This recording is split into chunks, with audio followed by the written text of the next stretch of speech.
Assalamualaikum warahmatullahi wabarakatuh. Salam sejahtera, salam ceria, salam positif kepada saudara-saudari penonton sekalian yang sedang menyaksikan program Bicara Tokoh Institut Alam dan Tamadun Melayu Atma at FB Live Patma siri keempat. Semoga kita diberikan kesihatan yang berpanjangan, lagi diberkati agar dapat meneruskan kehidupan dengan lebih positif, dengan aura yang positif. Justru kita hendaklah selalu bersangka baik dengan Allah, bersangka baik dengan alam beserta penghuni-penghuninya, bersangka baik sesama manusia dan segala makhluk ciptaan Allah, agar jiwa kita sentiasa tenang dan kuat menghadapi segala bentuk badai kehidupan, insya-Allah. InsyaAllah. Dalam pada itu, saya ingin mengambil kesempatan untuk mengalu-alukan saudara-saudari penonton dari seluruh negara di ceruk rantau tanah air. Begitu juga kita mengalu-alukan juga saudara-saudari dari seberang, ya, dari Aceh, dari Medan, dari Jakarta, Surabaya dan juga Yogyakarta yang turut sama menyaksikan program bicara kita pada pagi ini. Kita ingin mengambil kesempatan di sini untuk menzahirkan rasa duka cita di atas tragedi kapal selam KRI Nanggala 402, ya, di Laut Bali. Takziah diucapkan kepada seluruh ahli keluarga, kepada 53 anak kapal. Semoga Allah mengganjari mereka dengan syurga, insya-Allah. Saudara-saudari penonton sekalian, program kita pada pagi ini adalah merupakan satu kesinambungan daripada siri-siri terdahulu yang menampilkan tokoh-tokoh akademik Institut Alam dan Tamadun Melayu. Ini antaranya adalah sebagai usaha untuk mempromosikan perpustakaan alam dan tamadun Melayu yang sentiasa menyokong segala aktiviti penyelidikan yang dijalankan oleh Institut Alam dan Tamadun Melayu. Pada kali ini kita tampilkan seorang tokoh yang merupakan pakar dalam bidang ilmu tarikat, iaitu Profesor Madya Dr. Muhammad Syukri Yuh Abdullah. Dan dalam pada itu, sebelum kita meneruskan intipati program kita pada pagi ini, kita ingin bertanyakan sedikit sebanyak tentang biodata yang berbahagia Profesor Madya Dr. Muhammad Syukri Yuh Abdullah. Untuk pengetahuan segelintir para penonton sekalian, ya, Dr. Syukri Yuh menerima hidayatnya pada usia yang muda, pada usia 15 tahun, ya, tuan-tuan dan puan-puan sekalian. Jadi, apakah peristiwa yang mendorong hati Dr. Syukri untuk menerima Islam ketika itu dalam usia yang begitu muda? Terima kasih saudara pengurusi. Sebenarnya saya dapat hidayah dari kecil lagi. Secara kebetulan ayah saya seorang anggota polis, constable, dan kami satu-satunya keluarga Cina tinggal di barak polis. Saya ni kecil seringkali disisihkan oleh masyarakat Melayu kerana saya ni bangsa Cina. Dan dari situlah saya berfikir, kerana saya melihat petang-petang tu, saya lihat kumpulan-kumpulan kelompok-kelompok remaja, dewasa, orang tua berkumpul, lain-lain kelompok, dan saya anggap bahawa kehidupan ini adalah sebuah perjalanan. Mesti ada satu destinasinya. Maka dari situlah saya mula pencarian saya dari kecil sampailah saya ke umur 15 tahun. Saya pergi tokong Cina, saya pergi gereja dan sebagainya. Dan saya akhiri dengan di masjid. Dan saya mulai belajar di masjid di luar pengetahuan orang tua saya. Belajar fardu ain, belajar fiqh sebelum saya memeluk agama Islam. Subhanallah. Saya tahu solat, saya tahu puasa, saya tahu zakat. Dan malah saya mengaji mukadam tu seminggu aja naik Quran. Dan saya dah mulai mengaji Quran sebelum memeluk agama Islam. Jadi doktor ya, kalau kita lihat sekarang Islam itu sinonim dengan Melayu. Selalunya berlaku kewujudan tanggapan yang menyatakan bahawa apabila masuk Islam berarti kena masuk Melayu. Jadi pada peringkat awal ibu bapa Dr. Shukri sendiri, apa pandangan mereka ketika itu? Memang mereka beranggapan demikian, ya, bahawa saya akan jadi Melayu. Padahal masyarakat pun demikian, saudara mara keluarga saya pun demikian, beranggapan demikian. Dan saya sepanjang ini saya membuktikan bahawa walaupun saya memeluk agama Islam, tapi saya masih tetap berbangsa Cina, sama juga dengan bangsa-bangsa yang di luar dunia, macam Cina Islam di Kurgu di China, Islam di Mauritania, Afrika dan sebagainya. So macam juga bila saya belajar di Mesir, orang Melayu ni, orang Arab anggap mu'alaf. Dia anggap mereka baru masuk Islam. Padahal orang Melayu dah berketurunan berapa abad memeluk agama Islam dan mengamalkan Islam. So persepsi-persepsi demikian berlaku, ya, biasa di dalam masyarakat, sama ada dunia Arab maupun alam Melayu atau Malaysia seperti kita hari ini.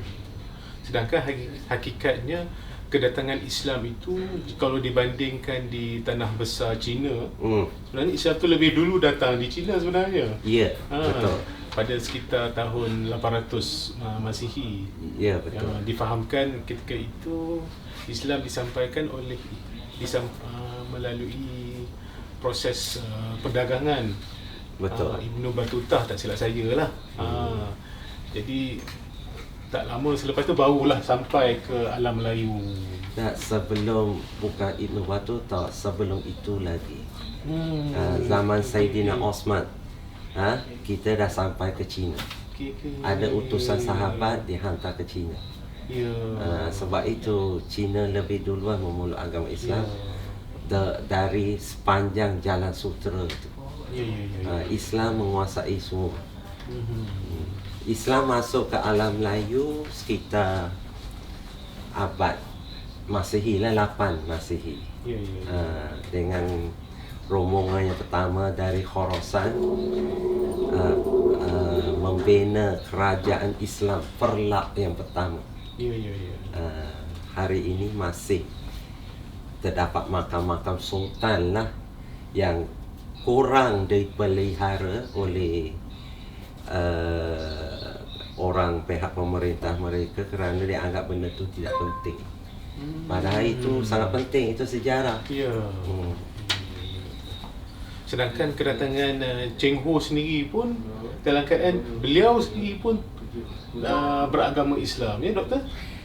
Cheng Ho ini adalah keturunan Rasulullah sebelah Saidina Hussein, generasi yang ke-32. 32, sorry. 32 atau 33. Dan makamnya, dalam sejarah mereka tidak ketemukan makamnya, tapi kawan saya, sahabat saya Dr. Diaudin dari Surabaya ketemukan makam dia di Pulau Boyan. Dan makam dia masih terletak kepala jong kapal tu di atas makam tu, masih sampai hari ini. Kerana kayu jong tu sangat keras, kayunya yang boleh bertahan berabad-abad lamanya. Pulau Boyan. Pulau Boyan di Laut Jawa lah. Di Laut Jawa. Dia kalau nak pergi ke Pulau Boyan tu, dia kena tunggu air pasang dan air surut. Dan pulau ni sangat kecil saja. Di agak jauh daripada Pulau Jawa lah. Ya. Sebelum kita pergi lebih jauh doktor, maksudnya kita berbicara soal buku tentang tarikat Syatariah ini di alam lain. Apakah pandangan doktor dari segi pada asalnya dalam dilahirkan sebagai bukan Islam, ya, berbanding dengan saudara-saudara yang lain yang sememangnya apabila lahir saja memang dah lahir dalam Islam. Kita lihat daripada aspek keberkesanan dakwah itu sendiri. Okey, apakah doktor lihat dakwah bil hal ataupun dakwah bil lisan itu lebih memberikan lebih mampu untuk menarik orang-orang bukan Islam untuk tertarik kepada Islam itu sendiri? Kadang-kadang ialah pada hakikatnya, walaupun bangsa Melayu tu yang lahir sebagai seorang Islam, tetapi apakah mereka ini mampu untuk menonjolkan akhlak yang mampu untuk meraih tarikan orang-orang bukan Islam untuk datang kepada Islam, ya? Jadi kita lihat maksudnya melalui penonjolan akhlak, seseorang yang sebagai contohnya almarhum Tuan Guru Ni Abdul Aziz Nikmat, sebagai seorang pemimpin, ya, seorang yang memiliki kuasa, ya, berjawatan tinggi walaupun di peringkat negeri, tetapi dengan penonjolan akhlak almarhum, di mana orang-orang bukan Islam sendiri tertarik untuk pergi berziarahi beliau, untuk melihat corak kehidupan beliau. Jadi dah hal-hal begini doktor, ya, sebagai seorang asalnya dahulu, apakah dakwah bil hal ini lebih sepatutnya menjadi tarikan atau bagaimana pula? Dia dakwah bil hal dengan dakwah bil lisan kena harus seiring. Dia tak boleh ini lebih itu kurang. Semua dai atau semua ulama, para ulama dari dulu sampai ke hari ini, mereka hidup dalam keadaan zuhud, istiqamah dalam kezuhudan, tidak berlebihan, kesederhanaan dalam kehidupan, dan menunjukkan akhlak yang baik. Dan kalau istilah dalam tarikat tu kita kata, kalau tak ada adab itu bukan tarikat. Kalau tak ada adab itu bukan disiplin ilmu tarikat. So tarikat itu mengajar akhlak, adab. Kena ada faham adab dan mengamalkan adab, mengamalkan akhlak.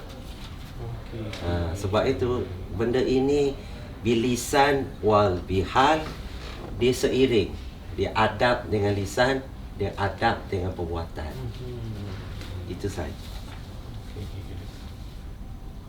Doktor, boleh tak doktor ceritakan sikit tentang apakah permulaan yang maksudnya doktor mula menampakkan kecenderungan untuk mendalami ilmu tarikat? Bagaimana mula-mula doktor boleh faham dan mencontrong? Okey, sebenarnya tarikat itu apa maksud? Ya. Kita kena faham tarikat tu jalan. Dan hidup manusia ini adalah sebuah perjalanan. Seringkali kita sebut seseorang meninggal tu, kita akan sebut inna lillahi wa inna ilaihi raji'un. Kepada dia datang, kepada dia akan dikembalikan. Itu menunjukkan kehidupan manusia ini adalah sebuah perjalanan. Dari lahir dia, dari sebelum lahir dia, bila roh belum ditiup ke dalam janin itu, Allah tanya pada arwah itu, alastu bi rabbikum, bukankah aku Tuhan kamu? Mereka kata qalu bala syahidna. Itu penyaksian, itu syahadah awal sebelum roh itu ditiup ke dalam janin yang berusia 4 bulan. Kemudian dilahirkan. Bila dilahirkan, manusia itu mula dengan sebut Allah. Bila dia keluar, oksigen masuk ke dalam seluruh tubuh baby tu, dia akan tarik nafas. Perkataan ahai tu dari perkataan ahayu, dia akan sebut nama Allah, ya, Maha Hidup, yang memberi kehidupan pada dia. Sebab itu dia hidup, dia lahir. Ya, itulah proses perjalanan seorang manusia. Sebab itu bagi saya, kenapa saya minat pada tarikat, saya mendalaminya, kerana saya tahu hidup ini adalah sebuah perjalanan untuk kembali kepada Allah SWT. Dari segi definisinya, ialah dari segi lawi doktor tarikat tu ikut lahjah Melayu lah. Tapi in factnya daripada aspek mengikut bahasa yang sebenar, tariqah. Tariqah, ya. Okey. Secara umumnya doktor, pengamatan saya melihat amalan tariqah ini, amalan tarikat ini bermula dari pondok pesantren. Betul tak? Dia mula daripada zawiyah. Bekas perkataan zawiyah itu mula diguna waktu Islam masuk, iaitu abad ke-10 Masehi. Dan zawiyah itu hari ini masih ada tapak di Bayan Perlak, tapak dia. Itu abad ke-10 Masehi. Perkataan zawiyah itu bermaksud dari bahasa Arab sudut. Ia memiliki makna yang tersirat murni, iaitu menggambarkan secara majaz, metafor. Zawiyah itu salah satu sudut daripada Haramain Mekah dan Madinah, di mana tradisi Haramain Mekah dan Madinah, para Rasulullah dan para sahabat mengajar di sudut-sudut tiang. Di situlah dikembangkan, akhirnya para ulama mengambil makna tersebut kerana ada hubungan sanad dari segi ilmu, amalan yang berpaksikan kepada baginda Rasulullah SAW. Jadi maknanya apa kata nak bukan pondok, ya? Pondok, ya. Jadi zawiyah ni dia apakah dia klasifikasikan sebagai institut, sebuah institut, pusat ilmu. Okey.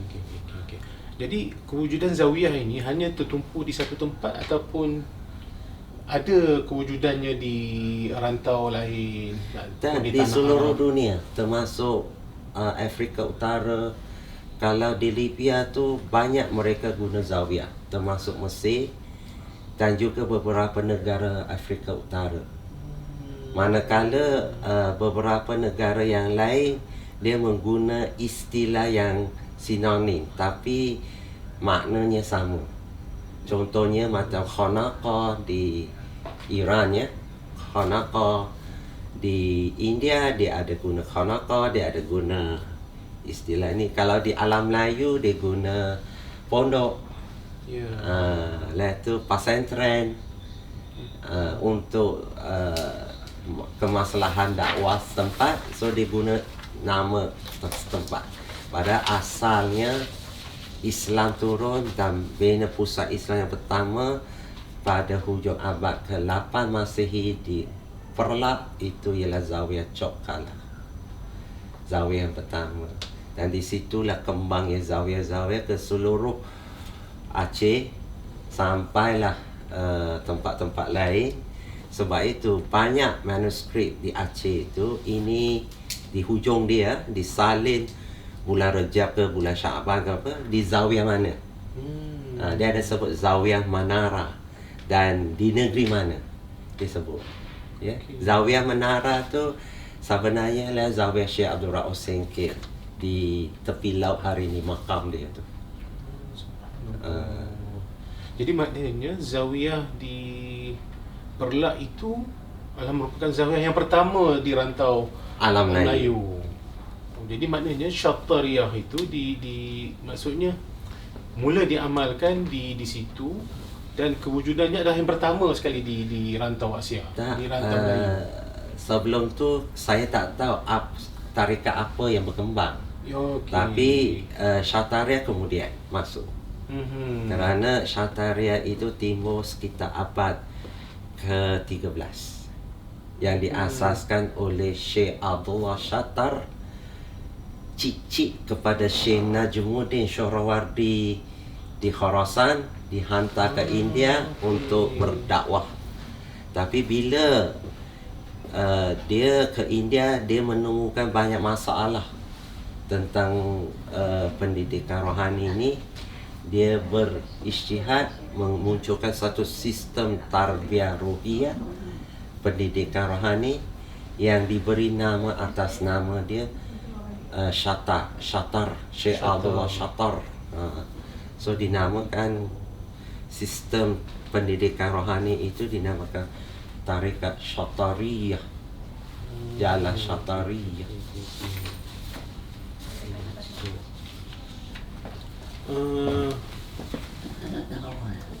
Apa dia?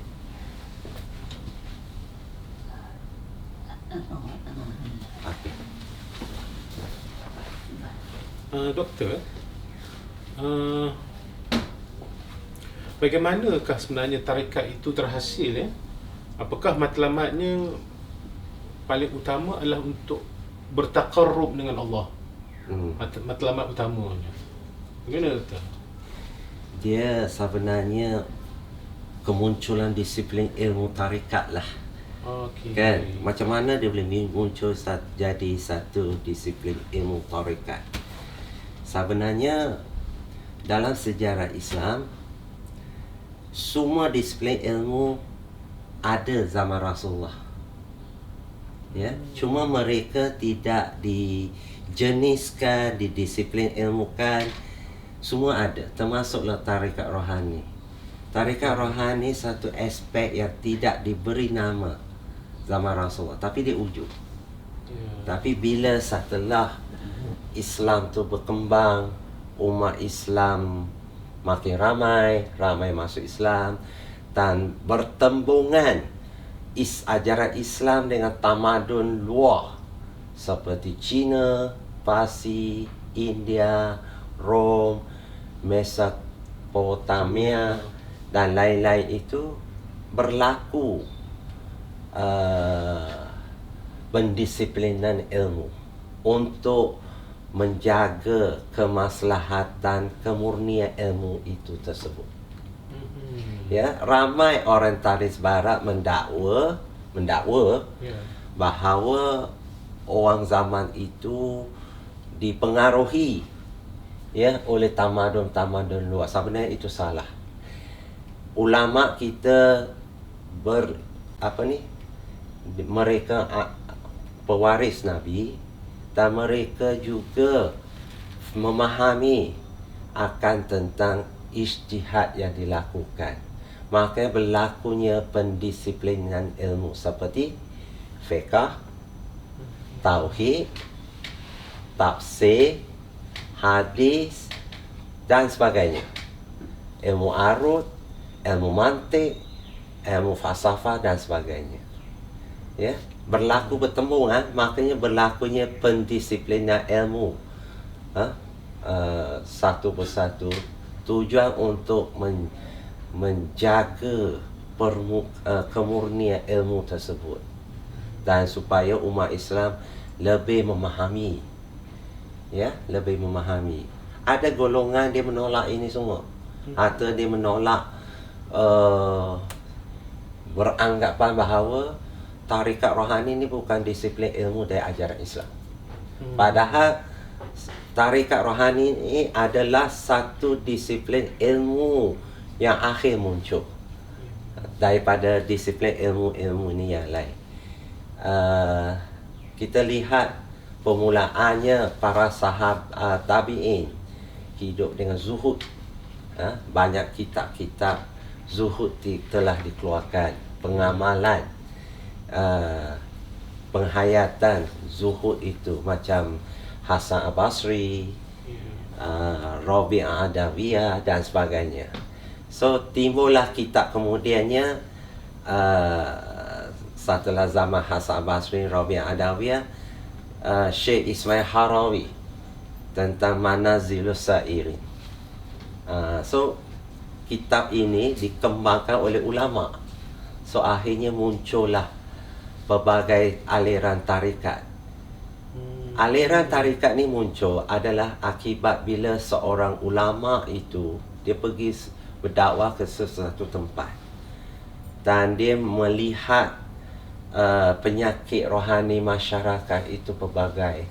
So dia munculkan satu sistem, satu manhaj untuk bagaimana dia mendidik merawat penyakit rohani tersebut.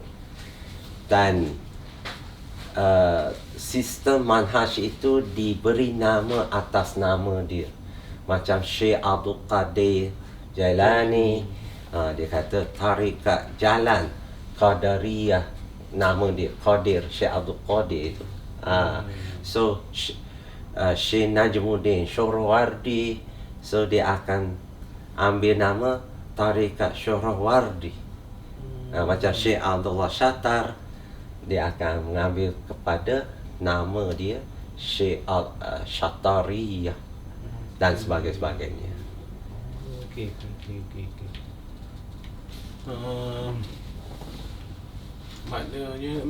Maksudnya pemahaman orang-orang awam tentang tarikat itu seolah-olah ianya sebagai satu mazhab baru.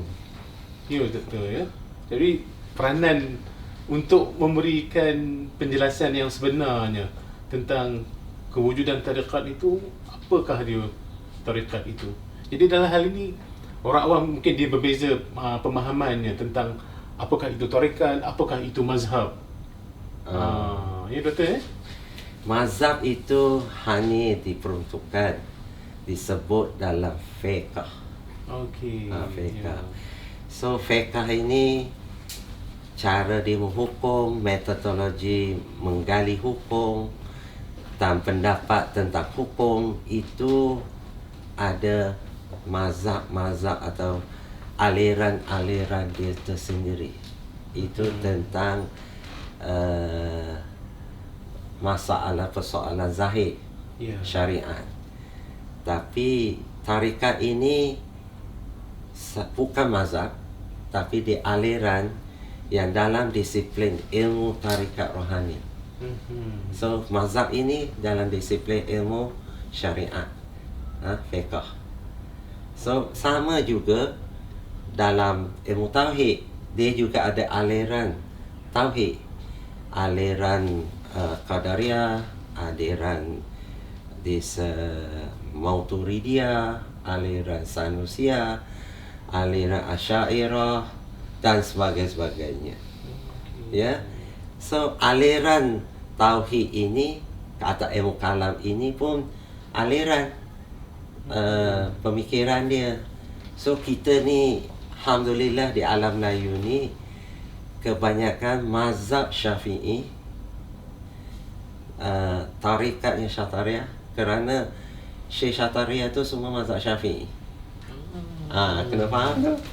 Syekh Najmuddin Asy'arawardi tu, ateh kakek dia tu adalah Syekhul Islam di Daulah Abbasiyah, salah seorang Syekhul Islam yang bermazhab Syafi'i. So jurai keturunan itu adalah Syafi'i semua belaka. Tapi nampaknya kadang-kadang dia ada pemikiran kononnya dianggap macam kecenderungan Syiah, tapi sampai tidak. So kenapa Syattariyah boleh berkembang di alam Melayu ni? Kerana yang pembawa aliran tauhid Asy'ariyah wa Maturidi As-Sanusiyah itu ialah ulama Syattariyah, iaitu Syekh Abdul Rauf Singkil dan Syekh Yusuf Mangkasar. Syekh Yusuf Al-Mangkasar di Makassar, Syekh Abdul Rauf Singkil di Aceh. Kedua-duanya adalah seguru dari Mekah dan Madinah Haramain, iaitu Syekh Ahmad Kushashi. Tapi jurai-jurai ini semua alirannya kebanyakannya mazhab Syafi'i. Cuma Imam Syekh Ahmad Kushashi ini dia ada dua mazhab dan dia ada pelbagai mazhab, tapi dia prakteknya dominannya Syafi'i. Jadi maknanya doktor, tarikat ini fokus utamanya adalah aspek kerohanian. Tak Betul ni, juga, kerana aspek rohanian itu fokusnya oleh disiplin ilmu tasawuf. Cuma dalam tarikat rohani ini dia mengimplementkan, mengajar, menghayati 3 ilmu, iaitu ilmu syariat, ilmu hakikat iaitu tasawuf, untuk mencapai ilmu makrifat iaitu tauhid. Sebab itu yang mempelopori, yang mempengaruhi alam Melayu ni, kenapa kita mazhab Syafi'i, kenapa kita Asy'ariyah, Maturidi, As-Sanusi, Asy'ariyah, itu semua kenapa kita mengamalkan tasawuf Al-Ghazali, kerana ini semua dibawa oleh Syekh kita, mufti kita ini, Syekh Abdul Rauf Singkil dan juga Syekh Yusuf Mangkasar. Sebab itu bila kita lihat kenapa tarikat Syatariah dominan di alam Melayu ini. Dominan bermakna dia mempelopori masyarakat, kerana ulama-ulama dia buat dakwah kepada masyarakat tu. Contohnya anak murid Syekh Abdul Rauf Singkil, Syekh Burhanuddin Ulakan, dia diutus ke Sumatera Utara untuk mengislamkan raja-raja Minangkabau. Sebelum itu, adat orang pepatih itu ialah adat bersendirikan hukum, hukum bersendirikan alur dan patut. Syekh Burhanuddin berjaya mengislamkan dia. Adat bersendirikan hukum, hukum bersendirikan kitab Allah. You see, dia tukar adat tu. Dan semua syekh yang diutus itu dia mengislamkan masyarakat, termasuk Syekh Abdul Muhi Pamijahan, murid Syekh Abdul Rauf ke Tegal, Cirebon. Zaman itu memang Tegal, Cirebon, Jawa Barat itu, Banten itu memang terkenal dengan mistiknya, ilmu hitamnya, segala macamnya. Tapi Syekh Abdul Muhi ini dia berjaya mengislamkan mereka. Itulah dakwah yang berkembang di seluruh Nusantara ni. Sebelum zaman Syekh Abdul Rauf, ada kumpulan yang dikatakan Wali Songo. Mereka belajar di India dan sambung juga di Zawiya Chokkalah yang Perlak tu, kemudian mengembangkan Islam. Mereka sebenarnya semuanya pengamal tarikat Syatariah. Saya diberi sanad oleh Dr. Diauddin, seorang syekh. Dia adalah syekh jurai sanadnya Sunan Giri, Sunan Ampel, Syekh Siti Jenar dan juga Sunan Gunung Jati. So memperlihatkan bahawa Wali Songo ni kebanyakan Syatariah. Malah ayah mereka Syekh Jamaluddin Kubra, yang makamnya sekarang ni ada di Bukit Turgo, lereng Gunung Merapi, Yogyakarta, makamnya di atas bukit. Beliau adalah murid langsung dengan Syekh Abdullah Syattar. Dan beliau adalah keturunan Rasulullah belah Sayyidina Husain Al-Hassan. Belah Sayyidina Hasan Al-Hassan ni. So para keturunan Wali Songo hari ini, Contohnya yang kita terkenal Syekh Rahimuddin Syekh Rahimuddin. Abantani yang sering ngajar di sini itu, dia tulis di belakang dia Al-Hasan ni, kerana dia adalah keturunan Jamaluddin Al-Kubra, dan ayah kakek dia tu murid turut langsung dengan Syekh Abdullah Shattar. Dari segi amalan tarikat ni doktor ya, maksudnya dari aspek orang awam sendiri, apakah itu jadi satu ikutan ataupun sememangnya kalau kita nak mengamalkan tarikat perlu ada ilmu? Dia syarat nak mengamalkan tarikat ialah dia kena lepaskan fardu ain dia, iaitu dia kena tahu apa itu tahara, solat, rukun Islam lah. Iaitu tauhid, sifat 20, beriman kepada kitab, rasul, qada dan qadar, hari kiamat dan sebagainya, dan juga tasawuf. Bila dia lepas ini fardu ain ni, dia dibolehkan untuk bertarikat. Tapi sebenarnya dia boleh juga bertarikat langsung, kerana Saidina Ali radhiyallahu anhu, dia lahir waktu baby, dia diasuh, disusu, ditukar kain lampir oleh baginda Rasul. Dia yang besarkan. So jalan hidup tu, tarikat itu sudah dibimbing terus, ya, dibesarkan, dididik ke jalan tu, ke jalan Allah. So sebab itu dalam mindset masyarakat hari ini, dia anggap tarikat mesti ada syarat macam ni, macam tak. Dalam sirah tak ada, dalam sejarah Rasulullah tak ada. Sayyidina Ali umpamanya, dia ajar dari baby lagi, menyusu lagi, ya, tukar kain lampir lagi, dan dia besarkan dalam keadaan jalan, ilmu hidup. Kerana ilmu disiplin tarikat ini ialah ilmu yang jalan kita menuju balik kepada Allah SWT. Sebab itu Allah SWT sering kita sebut inna lillahi wa inna ilaihi raji'un.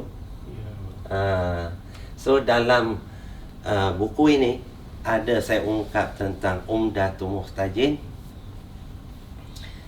Kitab Umdatul Muhtajin ni dia kata jalan hidup ini ada sebuah perjalanan, adalah tarikat, dan dia ada 4 perkara. Pertama, dia mesti ada ilmu alat jalan, iaitu bahasa Arab, Quran, solat, fiqh, tauhid dan tasawuf dan sebagainya. Dan ilmu jalan ini mesti ada guru. Sebab itu syarat kedua dia kata mesti ada syekh. Kalau tak ada syekh, tak ada guru, gurunya syaitan. Dia nukilkan pendapat ulama Syekh Abdul Wahab Asy-Sya'rani dalam kitabnya Al-Anwarul Qudusiyah disebut. Dalam Haqaiq Tasawuf juga sebut Syekh Abdul Qadir Isa mengatakan kewajipan berguru. Ketiga, akan diajar tentang adab. Sebab itu adab dalam tarikat adalah salah satu pokok dalam tarikat. So kalau tak ada adab, bermakna dia bukan tarikat dan dia bukan ajaran disiplin ilmu tarikat. Kerana zaman Rasulullah, sahabat bila Rasulullah mengajar, mereka semua duduk depan dia beradab dan tunduk. Mereka tak akan pandang direct dengan Rasulullah. Itu ada adab dia. So benda-benda macam ni diaplikasikan dalam tarikat, hubungan syekh dengan murid. So benda-benda ini telah dijelaskan dalam kitab manuskrip, ya, Bayan Syuruk wa Syekh oleh Syekh Abdul Rauf Singkil. So ilmu tarikat hari ini bukan tak ada. Kebanyakan ilmu tarikat yang ada di alam Melayu ni tersimpan di dalam manuskrip dan belum dikaji. Saya kaji Syekh Abdul Rauf Singkil, ya, melalui pemikiran dakwah dia. Tapi analisis saya terpaksa guna tahqiq kerana karya-karya beliau yang pemikiran beliau yang ada dalam karya-karya beliau semuanya dalam bentuk manuskrip yang belum dicetak, yang belum dikeluarkan, yang belum dikaji. Ia tersimpan. Kecuali satu aja naskah, iaitu Tarjuman Mustafid, tafsirnya. Sekarang ni adalah pelbagai sarjana kita mulai buat kajian tentang hadis dia, tentang Umdatul Muhtajin, kitab-kitab dia yang lain semua. Ada master, PhD. Dan ada ramai juga student yang bawa selian saya, kebanyakan tentang manuskrip Syekh Abdul Rauf. Yang terbaru ni iaitu Muhammad Zuraini Masyrum, pensyarah IBG Sungai Merab.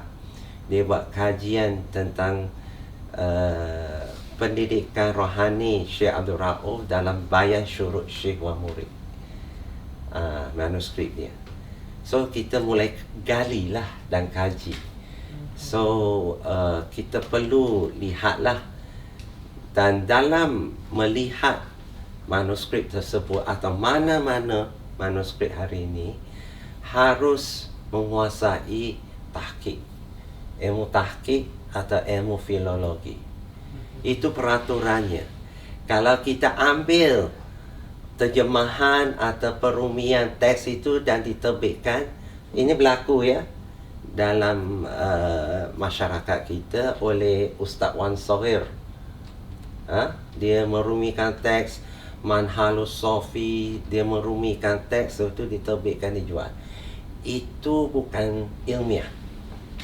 Kalau dari segi taraf, dia penelitian kita itu hanya popular, setaraf dengan Waryasari, majalah popular.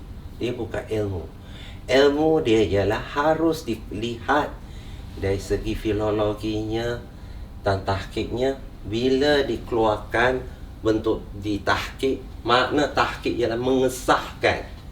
Ya, manuskrip itu perlu ditahqiq, disahkan, dibenarkan. Filologi itu membenarkan dari segi bahasa, dari segi pengarang, dari segi konten, dari segi hadis, dari segi ayat Quran, dari segi data-data konten yang ada dalam teks tersebut. Sebab itu kita tak boleh buat perumian teks. Dia is not ilmiah, bukan satu ilmiah.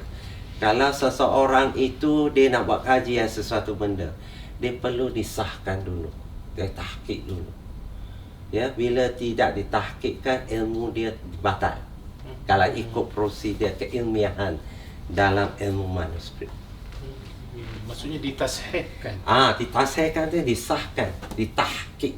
Dia mengesahkan benda tu. Pasal bila kita kaji manuskrip, macam Syekh Abdul Rauf yang kajian Syatariah semua di sana, kami perlu pengesahan. Misal kata student saya Muhammad Zuraini Masyrum, dia mengalami masalah pentahqiqan tu hampir 2 tahun. Kerana satu naskah yang dirujuk oleh Syekh Abdul Rauf dalam Bayan Syurut Syekh Murid tu tak diketemukan. Hanya diketemukan 2 tempat. Satu di library Yahudi Jerusalem, satu lagi library Morocco, iaitu Khulasa Mardiyah Syekh Asmuni yang dirujuk oleh Syekh Abdul Rauf dalam Bayan Syurut Syekh Murid. So membuat kajian PhD atau master, dia harus sediakan bahan tu, harus jumpa bahan tu. Kalau tidak payah. Ya, payah. Kita mengalami masalah waktu, dana, tenaga. So PhD dan master ni ada waktu tertentu. So untuk tempohnya habis. So itu alhamdulillah lah saya dapatkan naskah yang di Morocco dengan pertolongan sahabat saya Dr. Aiman Akiti. Saya tak kenal dia waktu tu, bila dia balik baru dia sebut. Dia sekarang ni jadi pensyarah di UIA. Dan jadi sahabat. Rupanya bila dia balik dia kena, rupanya Dr. Syukri yang cari kitab tu. Saya yang ambil. Saya kata alhamdulillah Allah Taala pertemukan kita. Ya. Adik kepada Dr. Afifi Al-Akiti. Yes. Ya. Jadi maknanya doktor, maknanya bukan sembarangan lah maksudnya kita untuk mengamalkan tarikat ini tanpa ilmu. Yes. Doktor, Yes. Dia mesti ada syarat dia, ilmu alat dan ilmu jalan. Bila ilmu jalan ni mesti duduk dengan syekh. Mesti berguru. Mesti ada guru. Tak ada guru dia tak boleh. Pasal Syekh Abdul Qadir Isa dan Haqiqat Tasawuf, Syekh Abdul Wahab Syarani dalam Al-Anwar Qudusiyah sebut, bila dia tak berguru, tak ada syekh, guru dia syaitan. Dia orang dua-dua ni nukilkan statement Imam Malik radhiyallahu anhu. Imam Malik buat kenyataan tu. Maksudnya tidak kita bersifat taklid, doktor, Yes. mengikut semata-mata. Okey. Dalam ilmu tarikat ni sendiri, doktor, kita lihat ada level-level, macam contohnya macam murabbi, mursyid. Jadi yang tu perbezaannya dari segi ilmu atau bagaimana tu, doktor? Dia yang dimasukkan Encik Muhaimin itu ialah tentang mursyid ya syekh. Ya. Syekh itu ada tingkatan murabi, pendidik, ada tingkatan muadib, memunikan akhlak, pendidikan akhlak itu. Dia ada mursyid. Mursyid ni di antara tingkat-tingkat syekh ni yang paling tinggi itu mursyid. So mursyid ni dia boleh ikut dua sunnatullah, dia boleh baca dua sunnah dan dia memahaminya. Apa dua sunnah? Pertama ialah sunnatullah, kedua ialah sunnah Rasul. So dua benda ini diambil daripada kalimah syahadah, iaitu asyhadu an la ilaha illallah, aku naik saksi bahawa tiada Tuhan melainkan Allah. Itu timbulnya sunnatullah. So Muhammadar Rasulullah, wa asyhadu anna Muhammadar Rasulullah. Saya naik saksi bahawa Muhammad itu pesuruh Allah. Itu timbulnya sunnah Rasul. Dan dua sunnah ini syekh ini kena memahami dan menguasai, dan memahami dan menghayati.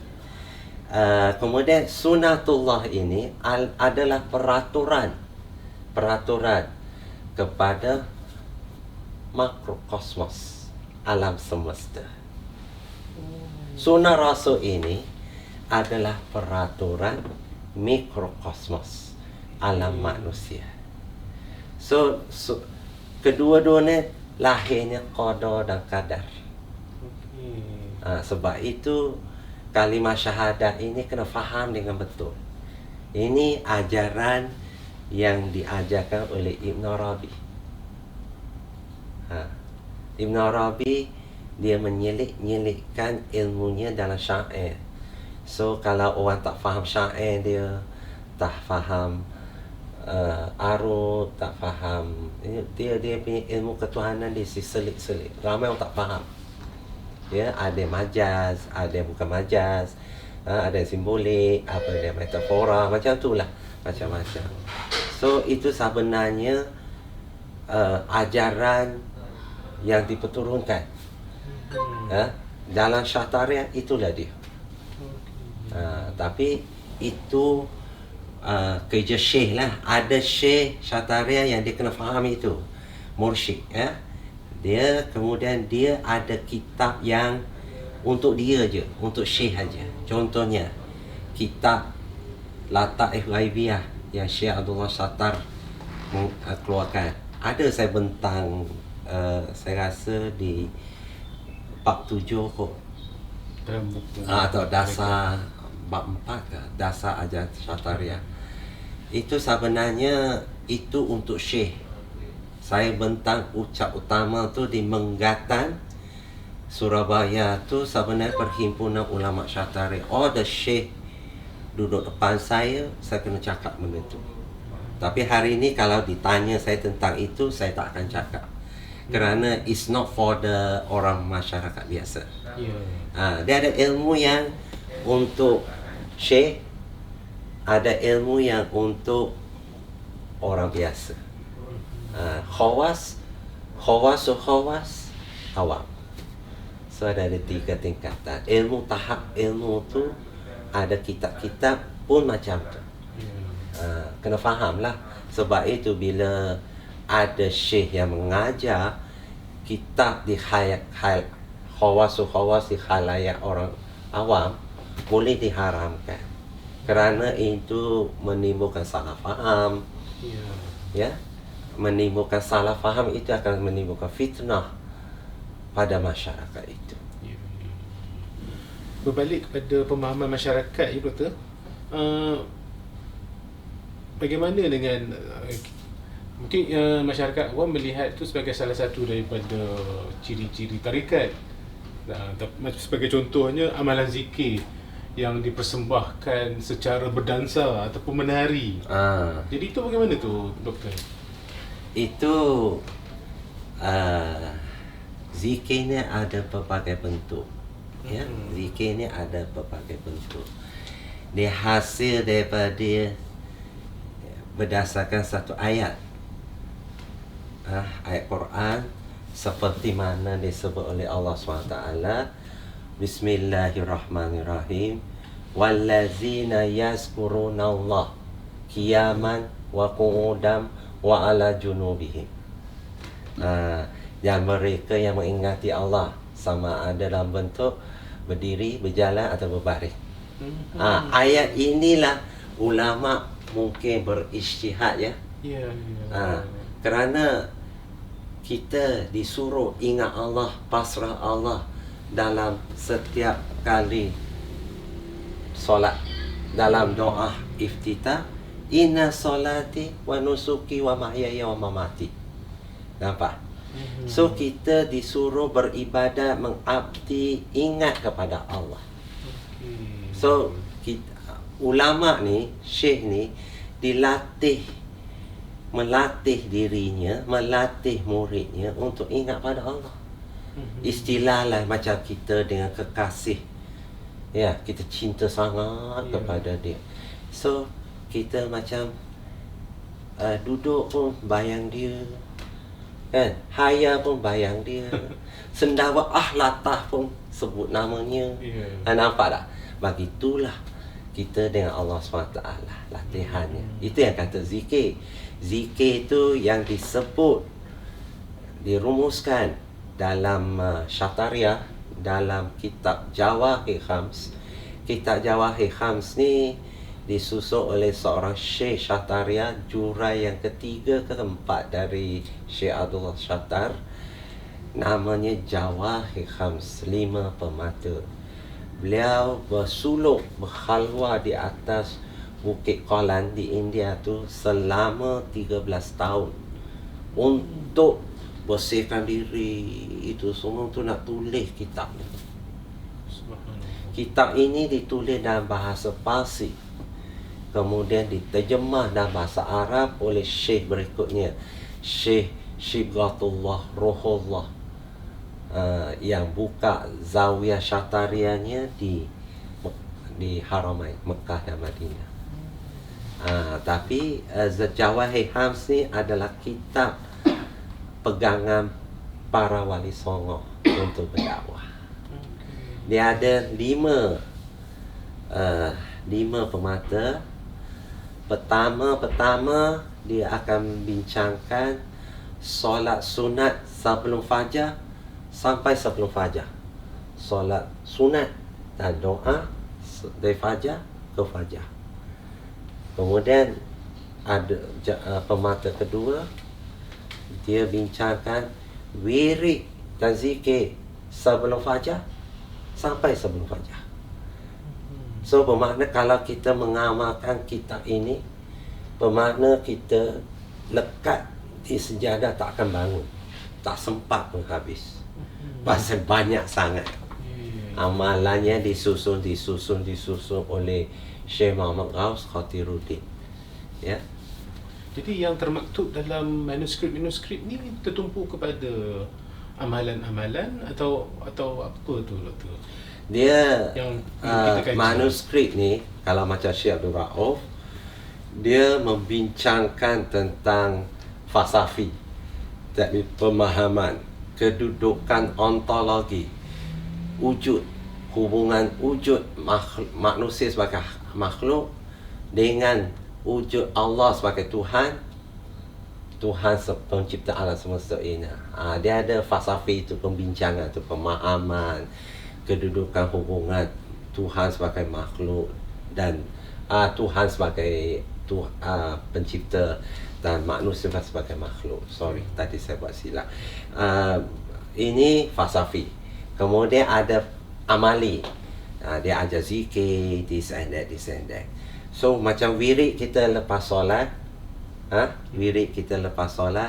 tahlil yasin, ayat manzil yang diamalkan oleh masjid kita hari ini seluruh Malaysia adalah berasal daripada aurat Syatariah Qadariyah Syekh Abdul Rauf Singkil yang diambil daripada Syekh Ahmad Kushashi, gurunya di Mekah, Madinah, Haramain. Sebab itu jangan fikir kita buat ni bid'ah, bukan dari Rasulullah, atau bukan ulama susun tu bukan calang-calang ulama. Ya, contohnya saya dah tahqiq tahlil yasin dan juga saya tahqiq wirid habis solat. Saya sedang cari sponsor untuk terbitkannya, ya, dalam ini saya kempen lah. Kalau ada siapa-siapa nak sponsor, insya-Allah. Satu doa, misal kata kita anggaplah dalam tahlil yasin yang disebut dalam Umdatul Muhtajin Syekh Abdul Rauf Singkil, dia yang susun benda tu, ada manuskrip tu. So itu yang jadi amalan masyarakat kita sampai ke hari ni.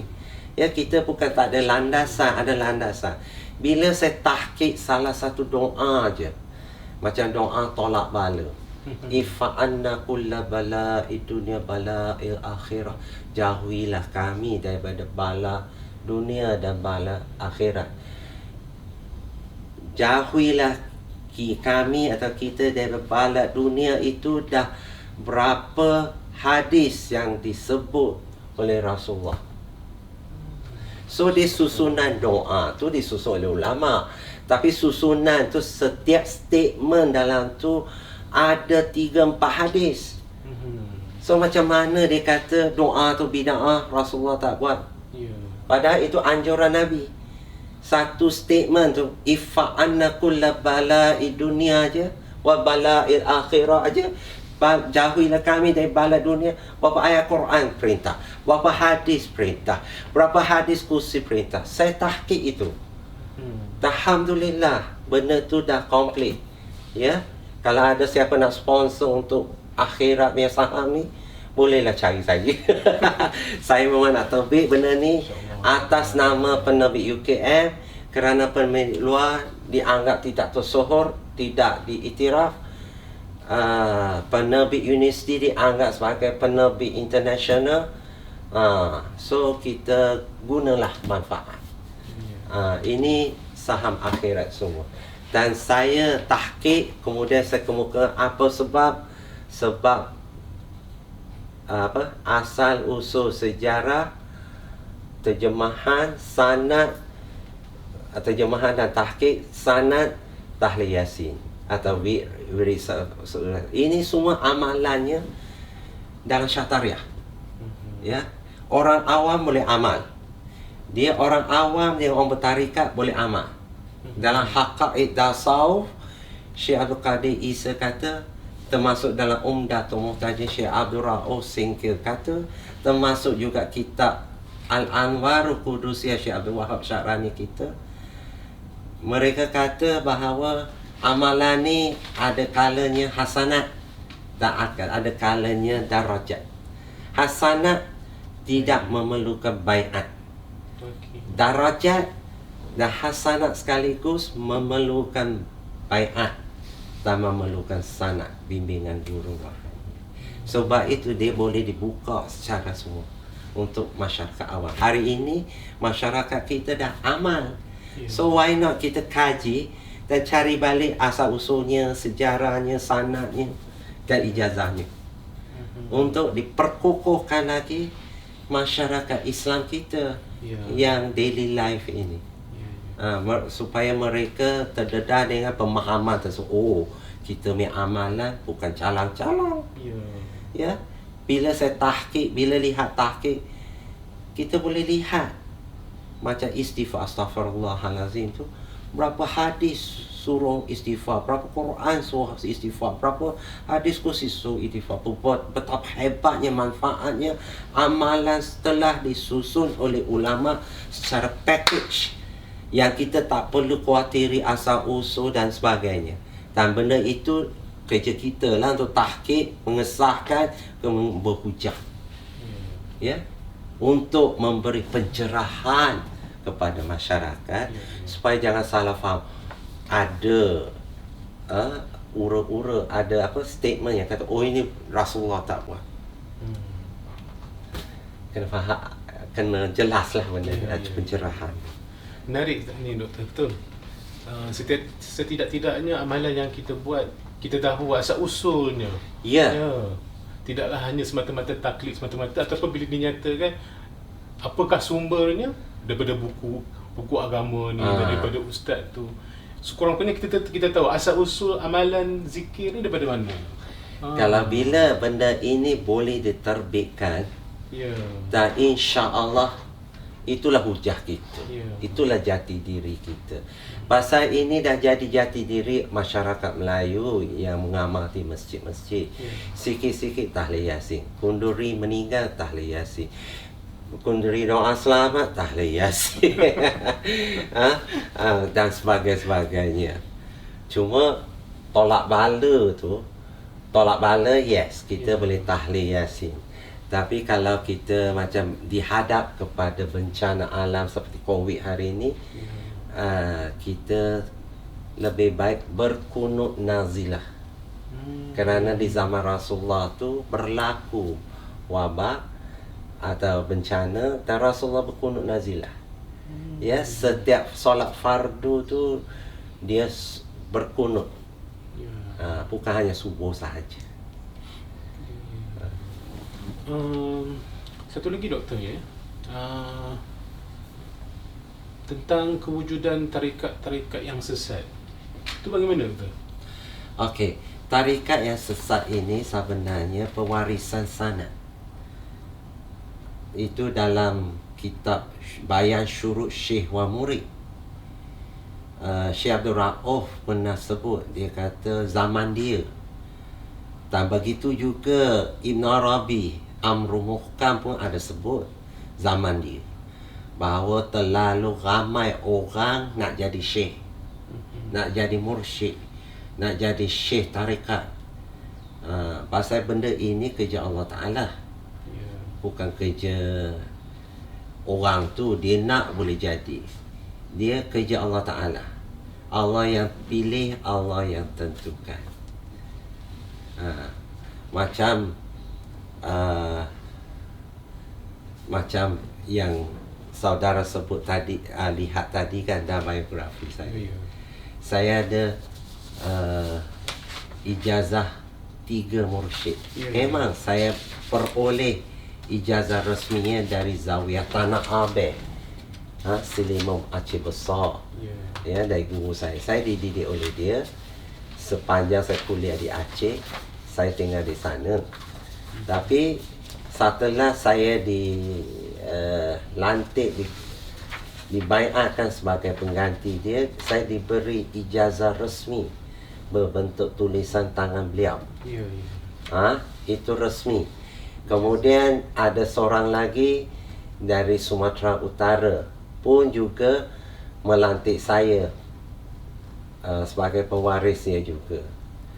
Setelah itu saya dapat penganugerahan ijazah tabarruk sanad, ijazah syatariah dari Dr. Diaudin Kuswanji dari Surabaya. Beliau ni keturunan bukan keturunan, sanad dia Sunan Giri, Sunan Ampel, Sunan Gunung Jati dan Syekh Siti Jenar. Daripada Wali Songo ya? Daripada Wali Songo tu. So sebenarnya ijazah permusyidan ni setelah you dibaiat, you kena tunggu sebenarnya. There's a tradisi lah, tradisi daripada tradisi tarikat Sufi ni. Bila you diangkat jadi mursyid, you kena tunggu perakuan, pengiktirafan dari luar. Dua syekh tarikat yang lain untuk mengaffirm atau mengesahkan. Dan saya dapat banyak sebenarnya. Dari India ada 2, 3, Malaysia 2, di India 2. India punya syekh saya tak pernah jumpa. Tapi dia lihat cara makrifah, dia memberi pengesahan. Kalau dilihat dari segi dia sebagai pentauliahan ke, Doktor?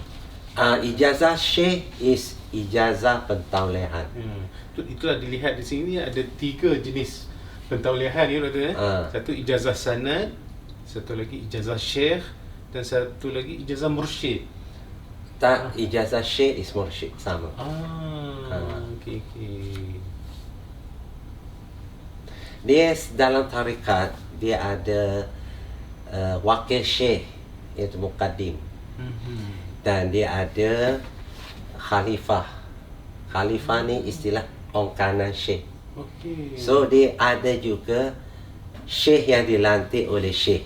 So tapi dia masih bawah syekh itu. Dia ada, sebab itu dia kita kata ada syekh muadib, syekh murabbi. So syekh yang mursyid. So benda-benda ini ada dalam tradisi tarikat. Sebab itu disiplin ilmu tarikat ni sangat kokoh. Tapi saya lihat hari ni lah di alam Melayu ni banyak pewarisan mursyid tu tak sah. Tak sah, bukan ahli dan sebagainya. Dan ramai juga mereka terperangkap di alam malakut, alam jin, alam roh. Dianggap apa yang dilihat tu betul, dan dianggap benda tu kasyaf, sebenarnya tidak. Kasyaf yang sebenarnya ialah fana fillah. Kasyaf yang sebenarnya ialah baqa billah. Itulah dilihat dari segi itu nampaknya agak berstruktur ya, Doktor ya? Yes, sebenarnya berstruktur. Padahal pasal benda ini masih simpan dalam manuskrip, tak dikeluarkan, tak dikaji. Sebab itu masyarakat tarikat ini ramai salah faham.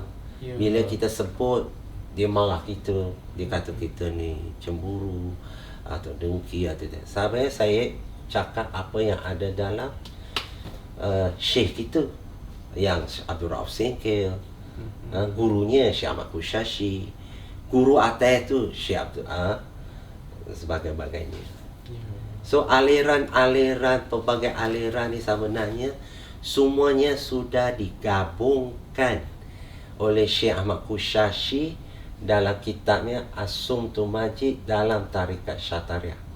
Sebab itu tarikat Syatariah, tarikat yang sangat besar. Dia boleh guna mana-mana metode pendidikan rohani, mana-mana tarikat yang ada di dunia ni, kerana dia ada sanad dimasukkan ke dalam Syatariah. So dia ada authority. Semua kitab, ilmu, amalan maupun pendidikan manhaj tarikat rohani. Nampaknya Doktor ya, memang perlu ada usaha untuk memberikan penjelasan yang tepat tentang tarikat ini. Betul sebenarnya. Selama ini saya sendiri sebagai orang awam, saya melihat tarikat itu sebagai satu ilmu yang agak berbeza, satu ilmu yang yang tidak pernah maksudnya didamping. Apakah sebenarnya tarikat itu, dan apakah itu tarikat itu lebih kepada sesuatu yang bukan menjadi amalan Rasulullah.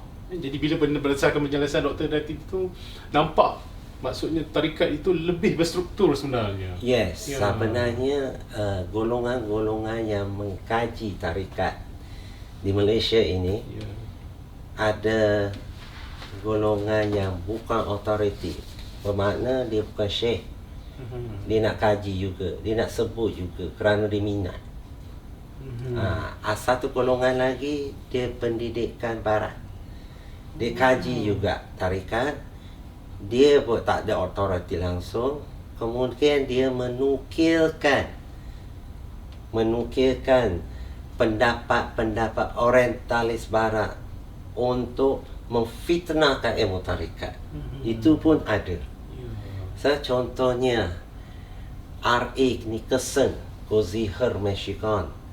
Mereka kata tarikat ini adalah pengaruh dari Hindu-Buddha, sinkritis, dicampuran, pengaruh ananisme, Hindu-Buddha dan sebagainya.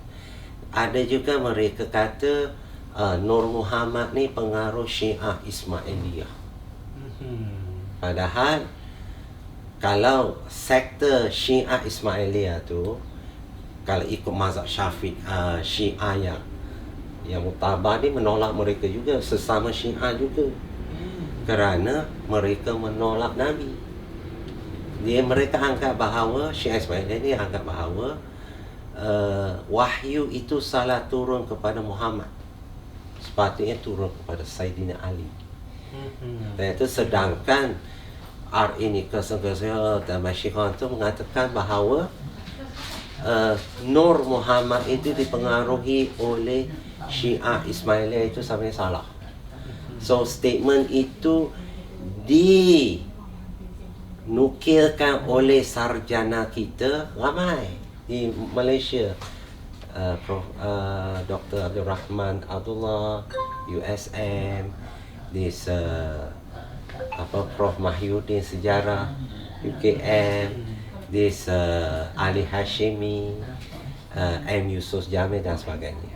Bila kita menukilkan kajian-kajian barat tanpa diteliti dan usul periksa, akan menimbulkan fitnah ilmu yang tak sudahnya, terutama sekali tarikat rohani.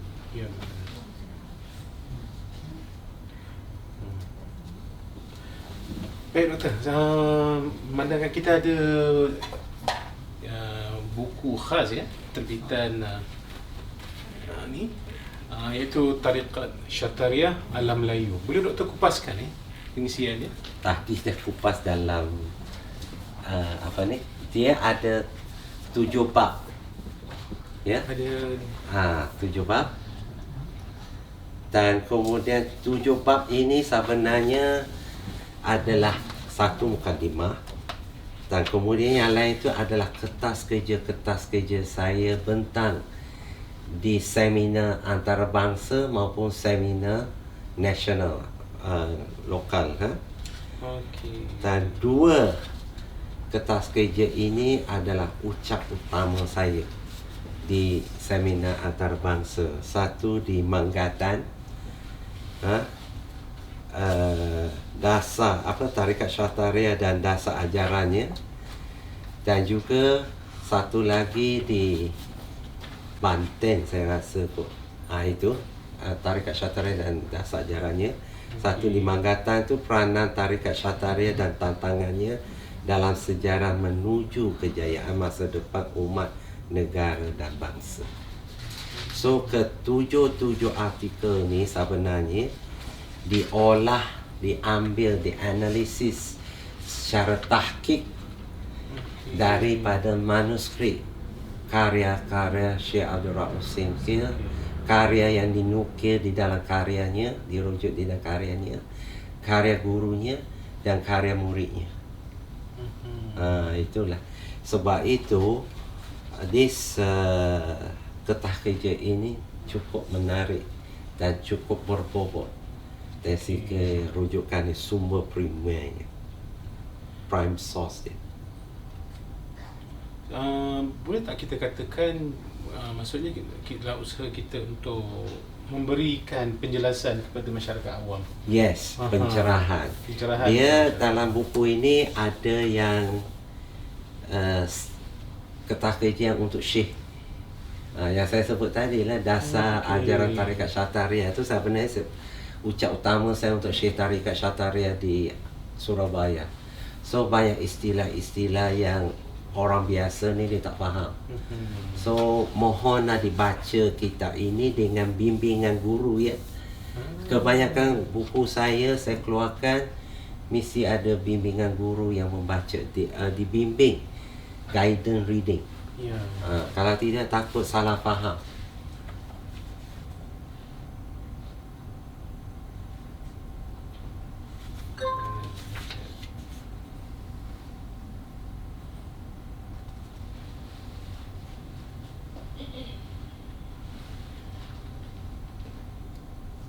Terma-terma yang digunakan dalam buku ni pun maksudnya memudahkan. Yes. Dari segi pemahaman pembaca-pembaca. Yes, ada artikel yang untuk mursyid ya, khawas. So tak semua yang difahami. So macam juga dalam tarikat Syatariah dia ada kitab dia yang untuk mursyid sahaja. So kalau dia nak mengupgrade kemursyidan dia tu, dia mesti baca kitab Insanul Kamil Sidi Ali Jamal Al-Faiz Morocco, Insanul Kamil Syekh Abdul Karim Al-Jili, Manazilus Sairin Syekh Ismail Al-Harawi. Itu kitab mursyid, kitab syekh. Dia nak upgrade dia punya kemursyidan, kesyekhan, itu semua dia kena menguasai kitab-kitab ini. Tapi benda itu pun perlu dibimbing ya, guiding reading. Kerana dia takut salah faham. Perlu ada berguru. Yes, macam kitab Ibn Arabi Fusus Al-Hikam, karya-karya Ibn Arabi semua lah, Futuhat, Al-Makiyah dan sebagainya. Itu memang perlu. Kalau tidak, bahaya. Dia akan timbul salah faham.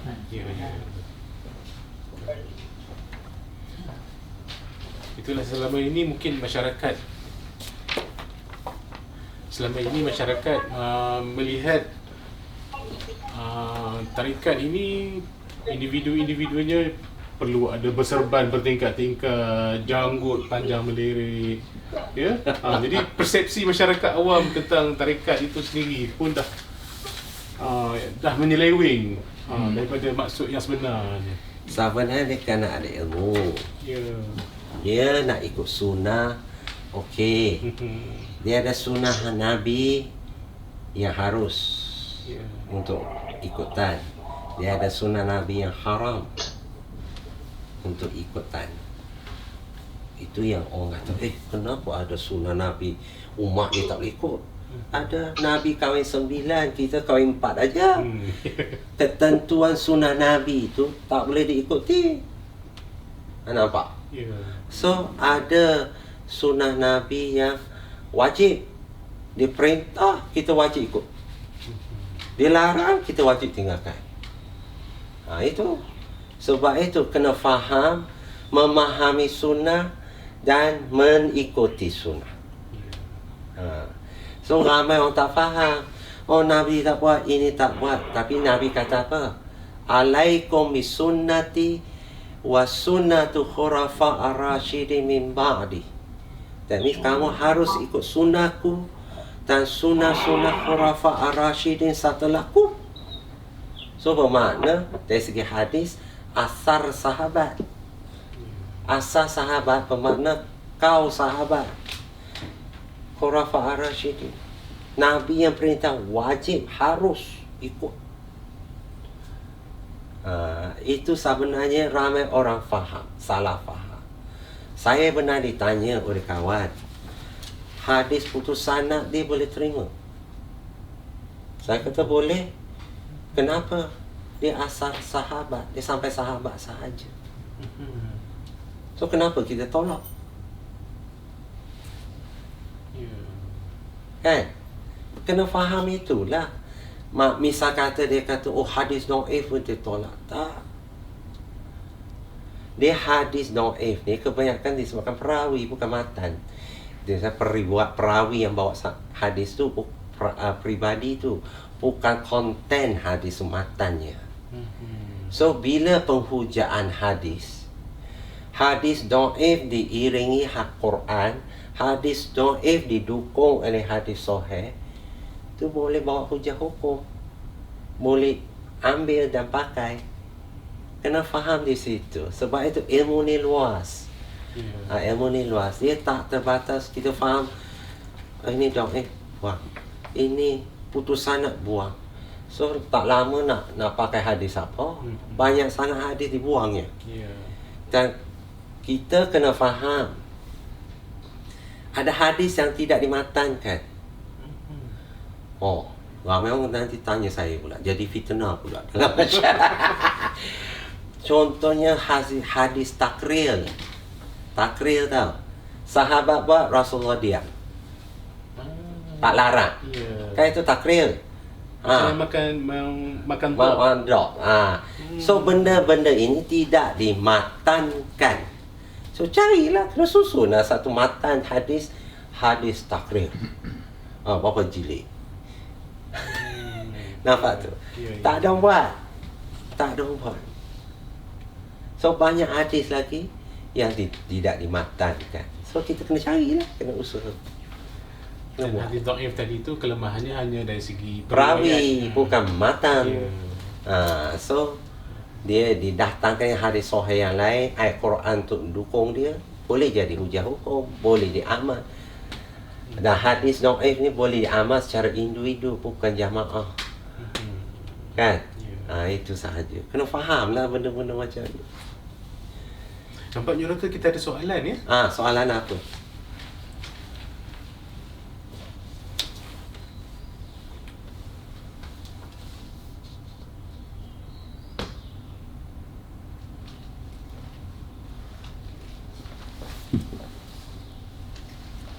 Okey, doktor.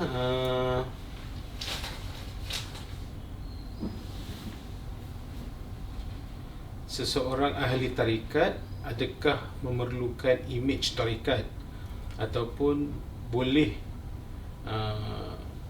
berimej biasa sama seperti imej manusia biasa yang seperti bersukan, mendengar lagu dan sebagainya? Maknanya seorang pengamal tarikat ini, pengamal tarikat yang diajar oleh guru saya tidak ada imej. Seperti biasa, tutup aurat, tutup kepala, kan?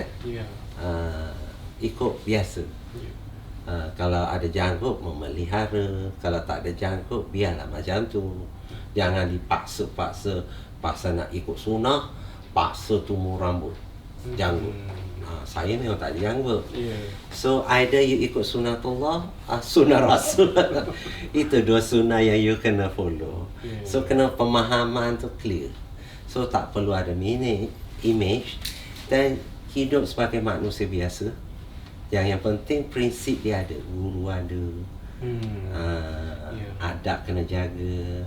Ilmu kena ada alat. Ilmu jalan kena faham. Buat zikir yang disebutkan oleh Syekh Abdul Rahman Singkir dalam Umdatul Muhtajin. Itu sahaja. Itulah sebagaimana yang saya nyatakan tadi kan. Persepsi bila menyebut saja tarikat harus berserban, bertingkat-tingkat, harus janggut panjang berjela. Jadi pada hakikatnya sebenarnya tarikat itu sebagai salah satu usaha untuk mendekatkan diri kepada Allah SWT. That's right. Dia ni di image tu dia kata cinta pada sunnah. Tu yang saya kata tu, sunnah tu kena faham betul. Memang cinta sunnah, ikut sunnah. Ada sunnah yang haram, ada sunnah yang makruh, ada sunnah yang wajib, ada sunnah yang harus. Ikutlah, kena faham dan belajar nak ikut. Kan nampak kan? So ramai orang kata, kena ikut sunnah, kena ada package dia. janggut, sebar semua. Apa bezanya kita dengan Bengali? Nampak tak Bengali? Ya. Bengali bukan di sini, Bengali di India. Ya, di Punjabi. Punjab. Kena faham lah kan. So tak sama. So kita beramal dengan pemahaman ilmu. Ya. Memaham dan memahami dengan ilmu. Kalau tak ada ilmu, that is not tarikat. So tarikat ni mesti ada ilmu, mesti ada amalan. Pendekatan amali, pendekatan falsafi dan sebagainya. Dan bila sebut tentang perbezaan antara tarikat ni, Doktor, macam contoh tarikat Naqsyabandiyah, dari segi perbezaan ni dari segi apa tu, Doktor? Dari segi metodologi pengamalan, teknik dia. So dia Naqsyabandi pun dia ada pelbagai metod mazhab dia, aliran dia. Ada Naqsyabandi yang tak bersuluk, tak masuk kelambu kan. Ada di Mesir punya, di Syria punya dan sebagainya. Dan itulah macam contoh amalan zikir yang secara berdansa tu. Yang tu, Doktor. Zikir berdansa ni dia mengambil, ada satu buku sedang proses dalam penerbitan UKM. Dia bab dalam buku yang saya himpunkan semua isu-isu semasa tentang Nur Muhammad, tentang Wahdatul Wujud, tentang samak tarian sufi dan sebagainya. Dan tarian ini sebenarnya, zikir ini diambil ketika sahabat menyambut Nabi di Madinah. Nabi kan berhijrah kan. Mereka bergendang, bersyair, bersorak kerana menyambut kedatangan Nabi.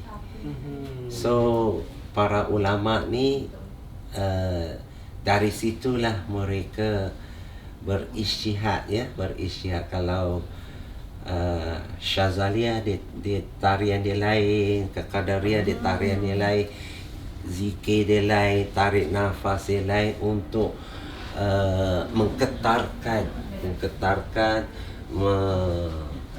meratakan zikir ke seluruh badan dengan cara zikir, metod yang dikemukakan, hasil daripada ijtihad mereka. Itulah berdasarkan ayat qiyaman wa qu'udan wa ala junubi, qiyaman qu'udan wa ala junubihim.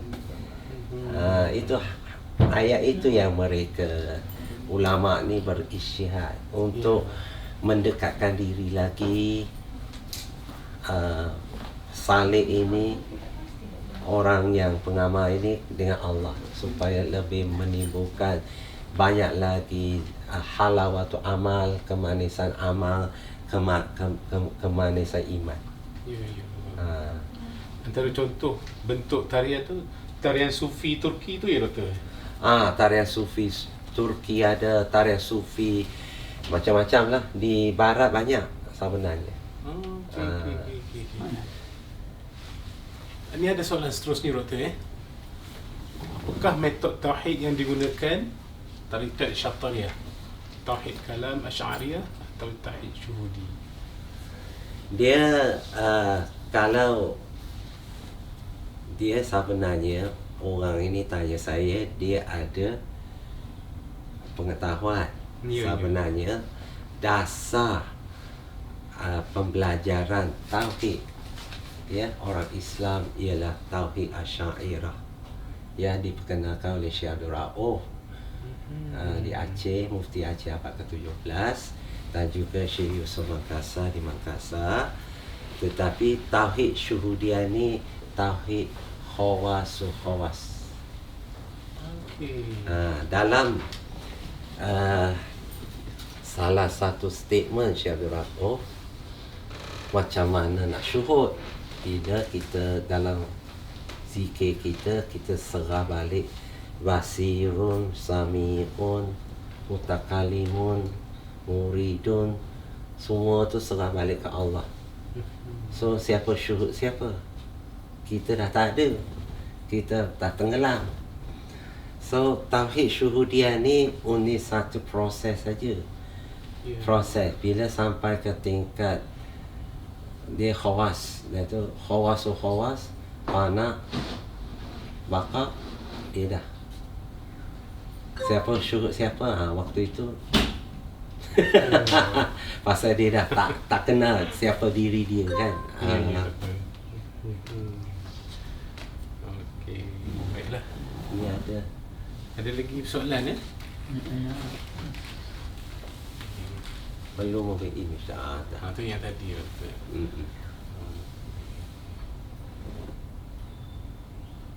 Tak ada lagi. So far ni ada lagi ke tak? Kalau kita lihat amalan tarikat ni Dr. Ialah maksud yang diamalkan oleh orang-orang awam, antaranya di kalangan orang awam sendiri pun ada di kalangan orang-orang bangsawan Ya. Sebagaimana almarhum Raja Ashman, adik kepada Sultan Perak kita. Jadi maknanya itu tidak terhad amalan tersebut. Cuma pokok pangkalnya perlu ada ilmu dan perlu berguru. Yes, perlu ada ilmu, alat jalan, asyik, adab dan manhaj zikir dia. Itu sahaja. Dia mesti ada syekh. Dan dia mesti syekh tu dia tengoklah apa syekh yang dia pilih, mursyid, muadib, murabi atau mursyid. Itu aja. Tingkat mursyid yang paling bawah dia syekh. tak syekh, murabi, Ya. muadib, baru mursyid. Okey. Maksudnya dari segi amalan tu tidak mengira sama ada dia muadib ataupun murabi. Yes. Okay. Cuma kalau biasanya kalau mursyid dia kadang-kadang setiap anak murid tu berbeza amalan. Sebilangan murid tu disuruh diam, berkhidmat sahaja, buat zikir biasa-biasa. Dia tak semesti zikir wirid ni, wirid tu tak perlu. Pasal macam dalam Syatariah, kita berautoriti untuk bagi izin untuk mengamalkan aurat ayam layali Ibn Arabi, Hizbul Wiqayah, atau aurat Qadariyah, aurat Rifaiyah dan sebagainya. Dan ramai orang dia terlalu gairah nak amal. Semua dia nak amal. Hizbul Bahar lah, Hizbul Bar lah, Hizbul Inamawawi. Sebenarnya apa tujuan amalan? Ialah mencapai makrifah, keredaan Allah, martadillah, masalah sakinah, ketenangan, halawatul amal, halawatul iman itu akan dapat dalam proses. Tapi mencapai fana baka itu susah. That's why perlu kita amal. Kita loaded with amal, nanti kita exhausted nanti kita akan fed up. Kita bukan amal kita exhausted. Itu kita amal jadi terlampau asyik sangat, kita tak boleh kontrol dah, jadi ising. Dia berlaku pasal dia punya syariat dia ada tong rohani dia bocor, so dia dah tak boleh kawal diri. Berlaku. So banyak kes-kes yang macam ni, dia kena cari guru yang betul, guru yang tahu penyakit tu macam mana dia nak settle. Yang penting kita merawat penyakit rohani kita jadi sakinah, kita jadi martadillah, diredai Allah. Itu aja matlamat kita. Matlamat kita kehidupan, perjalanan hidup kita sentiasa dalam keredaan Allah. Puji Doktor, ada satu lagi persoalan. Halim Hamzah. Mana ni?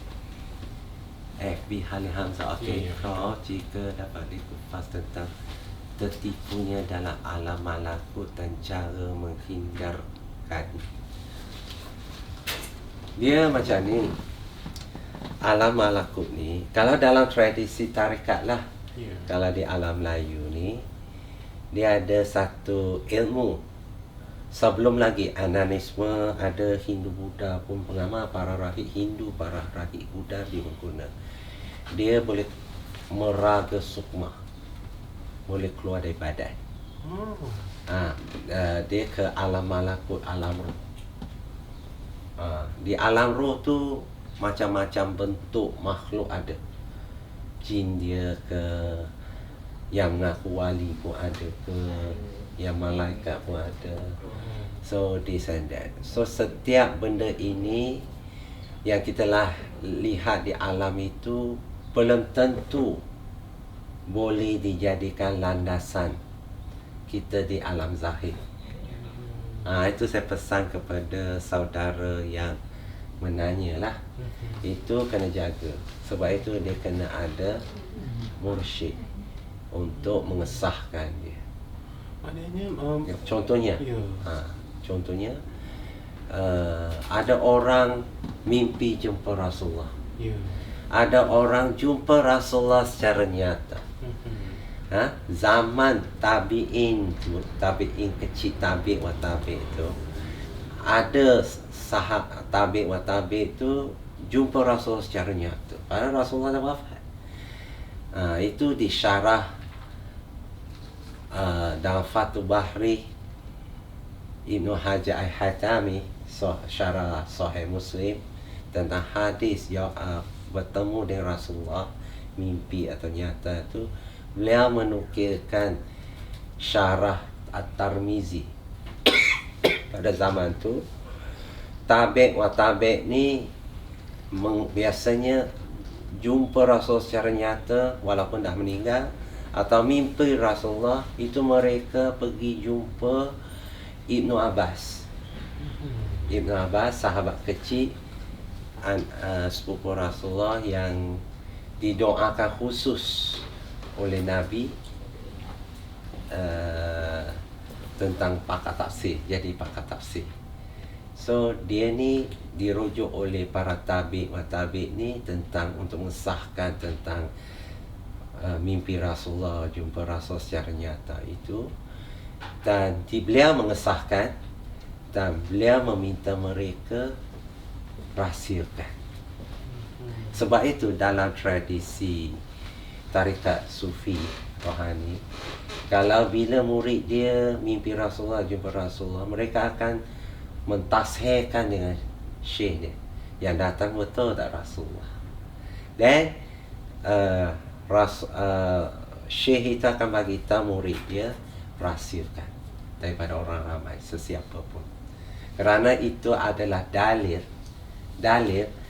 kedekatan murid itu dengan Allah SWT melalui mimpi Rasulullah atau jumpa Rasulullah secara nyata. Ya.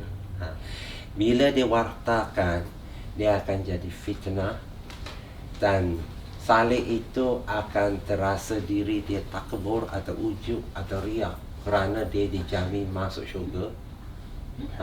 Kan ada Nabi kata di bimbang itu, bila dia jadi riak atau takbur atau ujub, dia semua amalan dia hancur. So dia jadi hijab. So kurniaan pertemuan Rasulullah secara nyata atau mimpi itu boleh dikatakan rahmat dan boleh juga dijadikan bala. Tergantung pada macam mana kita nak memposisikan keadaan itu tersebut. So itu dalam hadis, itu dalam sunnah. So kita kena faham benda-benda macam itu. Okey doktor, soalan seterusnya. Boleh saya tahu kenapa ada perbezaan amalan Antara pengikut tarekat yang berbeza guru.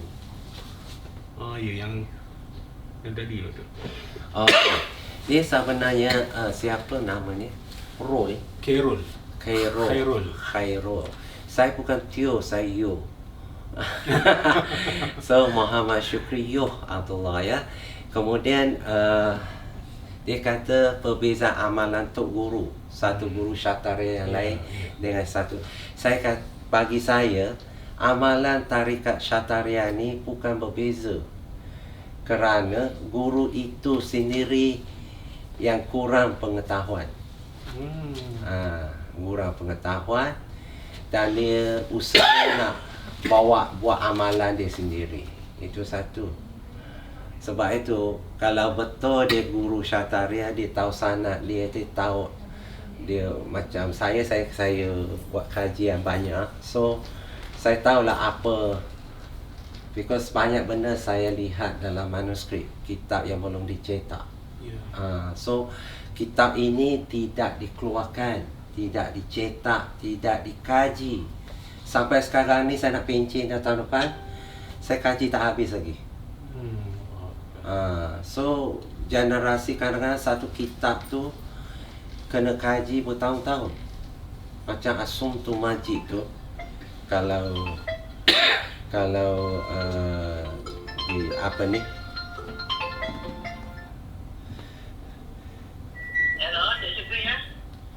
apa ni, kalau di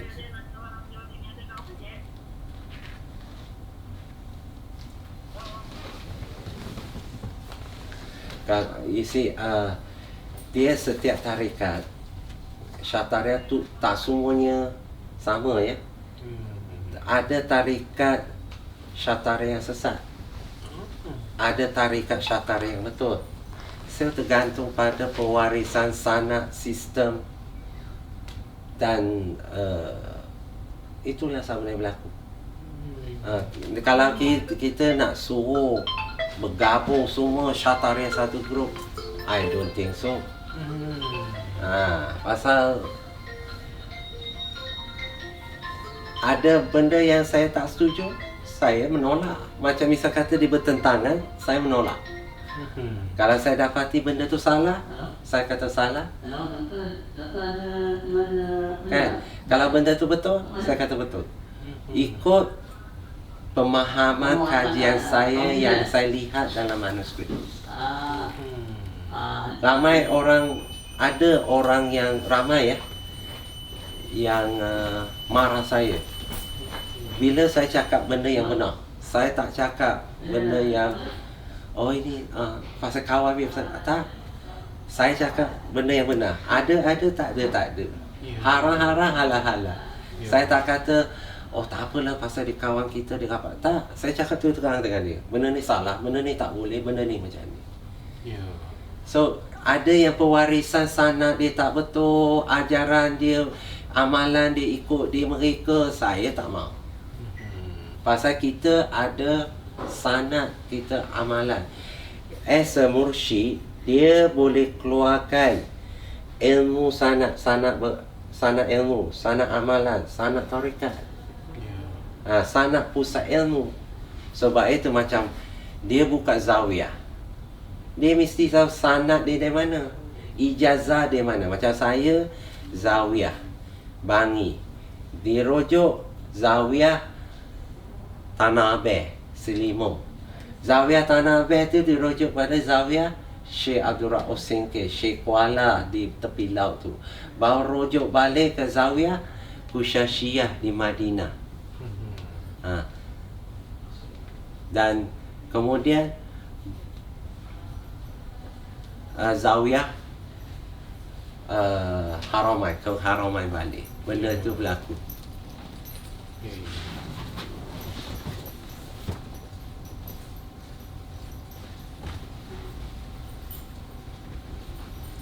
Ni dia punya tu sistem low. Kenapa? Audio tu.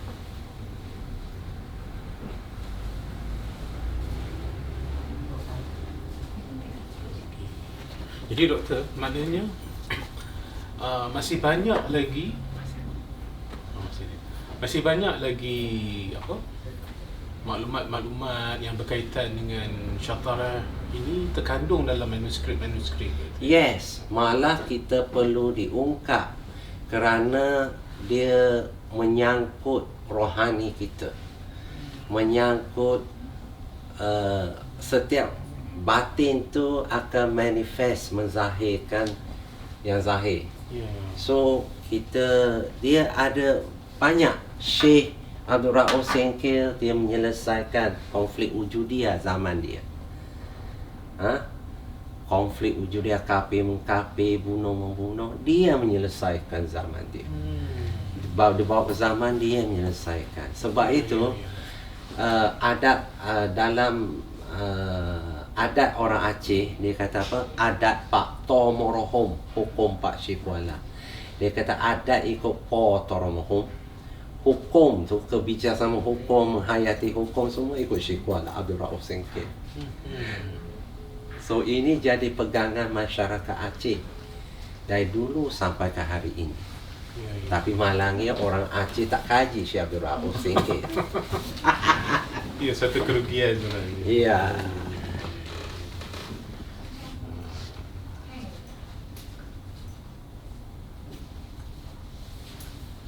Jadi boleh kita teruskan kan? Ke boleh kita okey. Baiklah doktor. Nampaknya setakat ini sahaja program kita pada kali ini, dan ini adalah satu topik yang menarik sebenarnya. Setidak-tidaknya ia memberikan penjelasan sebenar apakah itu tarikat, yang sebenar-benarnya, secara tidak langsung mengubah persepsi orang-orang awam. Yes, terhadap disiplin ilmu tarikat rohani. Betapa pentingnya mereka memerlukan guru untuk meng-guide mereka dalam perjalanan hidup ini. Betul sekali doktor. Dan sekali lagi yang lebih penting, tidak sewenang-wenangnya orang awam mengatakan tarikat ini sebagai sesat. Yes. Dia memang ada tarikat yang sama. Tapi kerana pewarisan mursyid tak betul, ijazah tak betul, apa pun semua tak betul, dia nama sama tapi dia sesat. Macam Syataria, ada yang Syataria sesat, ada yang Syataria betul. So tergantunglah pada mursyidnya, pewarisan ilmunya dan sistem yang diamalkan. Tepat sekali. Dan kepada para penonton sekalian, saudara-saudari penonton sekalian boleh dapatkan buku Tarikat Syatariah Alam Melayu. Yang ini kita boleh dapati di mana tu doktor? Ini boleh dapati dengan pegawai saya yang bernama Encik Bazri di Atma. Encik Bazri di Atma, nombor telefon dia 011 3225 9091. Saya ulang lagi, Encik Bazri 011 3225 9091. Buku ini boleh kita dapati di penerbit ke, doktor? Boleh juga, tapi saya tak tahu dia jual ke tidak. Mana setidak-tidaknya para penonton sekalian sekiranya berhajat kepada buku ini boleh datang sendiri ke Institut Alam dan Tamadun Melayu Universiti Kebangsaan Malaysia, Atau lihat dalam internet, cari Atma, pegawainya Encik Bazri Mokhtar. Encik Bazri. Encik Bazri. Okey, seperti mana yang tertera di chatting ya. Okey. Mudah-mudahan insya-Allah membantu kita ya. Baiklah. Dan semoga kita bertemu lagi di sesi yang akan datang. Semoga segala input yang kita perolehi pada hari ini memberikan manfaat kepada kita, menambah ilmu, dan yang paling penting ianya memberikan menjelaskan tentang apakah tarikat itu pada erti kata yang sebenarnya. Maka dengan ini kita akhiri majlis program kita pada pagi ini dengan wabillahi taufik wal hidayah. Wassalamualaikum warahmatullahi wabarakatuh. Waalaikumsalam warahmatullahi wabarakatuh.